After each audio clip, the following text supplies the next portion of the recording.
खबरदार, उस कमरे में घुसने की सोचना भी मत, समझी? मैं इश्की, मैं अनाथ हूँ और मेरी बेस्ट फ्रेंड है मिशा, जो कि शहर के सबसे रईस सिंघानिया परिवार की बेटी है। हम दोनों एक ही कॉलेज में पढ़ते हैं और हम दोनों में इतनी गहरी दोस्ती थी कि मैं अक्सर मिशा की हवेली पर पढ़ने के लिए जाया करती थी और हम दोनों मिलकर खूब मस्ती करते थे। पर उस हवेली का एक कमरा ऐसा था जहाँ जाने से खुद मिशा तक कतराती थी। ये देख मेरे मन में उस कमरे को लेकर उत्सुकता बढ़ गई और मैंने मिशा से पूछा कि आखिर उस कमरे में ऐसा क्या है, वो मुझे उस कमरे में जाने से क्यों रोकती है। ये सुन मिशा बोली कि वो कमरा उसके राजवीर भैया का है और उनकी माँ तक को उस कमरे में जाने की इजाजत नहीं है। यहाँ तक कि उस कमरे की सफाई करने के लिए भी उन्होंने एक खास नौकर रखा था जो सुन और बोल नहीं सकता।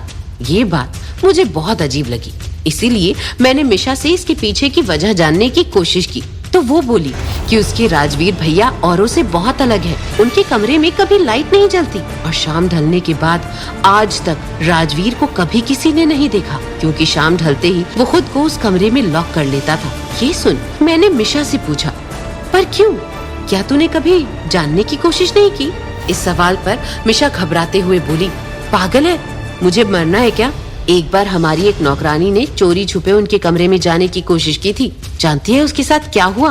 और आगे मिशा ने जो कहा वो सुनकर मेरी रूह कांप गई। मिशा ने कहा कि जो नौकरानी राजवीर के कमरे में घुसी थी वो वहाँ घुसते ही पागल हो गई। मिशा की ये बात सुन के मेरे मन में राजवीर के कमरे का सच जानने की उत्सुकता और बढ़ गई।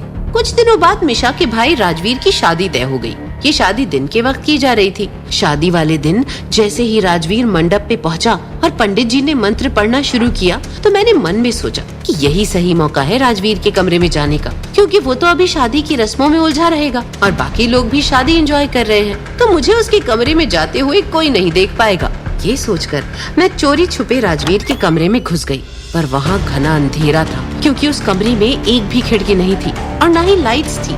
मैंने अपने मोबाइल की टॉर्च को जलाया तो मैं ये देखकर हैरान रह गई कि उस कमरे में हर दीवार पर पर्दे लगे हुए थे। मुझे वो कमरा बहुत अजीब लग रहा था। भला दीवारों को पर्दे से कौन ढकता है? यही सोचते हुए मैंने एक दीवार से पर्दा सरकाया तो जो देखा वो देखकर मेरे पैरों तले जमीन खिसक गई। जानना नहीं चाहेंगे कि आखिर ऐसा क्या देखा मैंने राजवीर के कमरे की दीवारों पर?